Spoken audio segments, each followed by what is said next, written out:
د چا داسې حاجت ته چې هغه پوره کیږي نو د هر قسم حربي استعمال کړي ډیر دعاګانې وغوښتلې خو هغه حاجت د پوره کیږي نو حضرت امام جعفر صادق رحمه الله یو منځ کم دین هغه خودلې دي 2 رکعات د صلات حاجت منځ خودلې دي طریقې سره ویډیو در سره د خپل ملګرو سره هم شریک په خپل باندې هم ټول وګوري ځان په پوکي او په هغه طریقه باندې 2 رکعات منځ کوي ان شاء الله ستاسو هر قسمه مشکل له ستاسو هر قسمه سخت حاجت ته الله رب العالمین به پوره کی ګوري چې امام جعفر صادق رحمه الله هغه فرمایي چې کله یو انسان د سره چې داغه یو حاجت ته یو ضروری مشکل له یو تکلیف ته په باندې یو داسې حاجت ته چې هغه پوره کیږي نو ها ډېر 2 رکعات د صلات حاجت لپاره 2 رکعات منځ کی 2 رکعات د صلات حاجت په نیت باندې به 2 رکعات منځ کی اول بخپل او د څه کې په خپل خشوع سره بیا به 2 رکعات منځ لپاره نیت وتړي په اولینی رکعت کې بعد سورې فاتحه نه رستو د سورې فاتحه نه رستو لس پیری سورې کافرون وي د سورې فاتحه نه رستو بعد لس پیری سورې کافرون قل یا ایها الکافرون چې کم دی کنه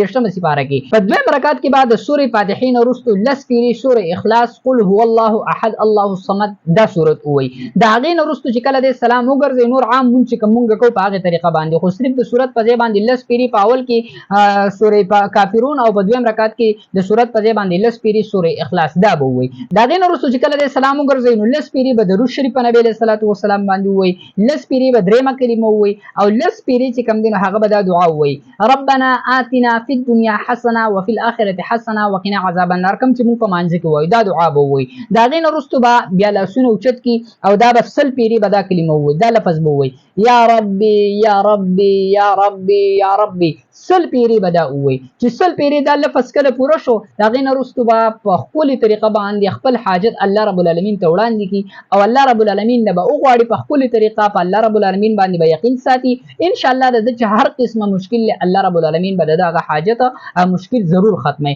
ګورئ چې کومه تاسو سوچ کو کنه چې ما تاسو سل پیری دا کلمه او دا لفظ الله رب العالمین په دې لفظ سره راوبلو یا ربي یا ربي یا ربي ای زما ربا ای زما ربا ای زما ربا سل پیری ورته ما ته आवाज کو کنه الله رب العالمین توجه به ما ته ضرور راګرځي او الله رب العالمین به زما واستغه حاجت کړه ما واستغه کې خیر وي هغه حاجت په الله رب العالمین زما واستغه ضرور پوره کوي ویډیو د ثواب په نیت د خپل دوستانو ملګرو سره ضرور شیر کړئ ځکه هر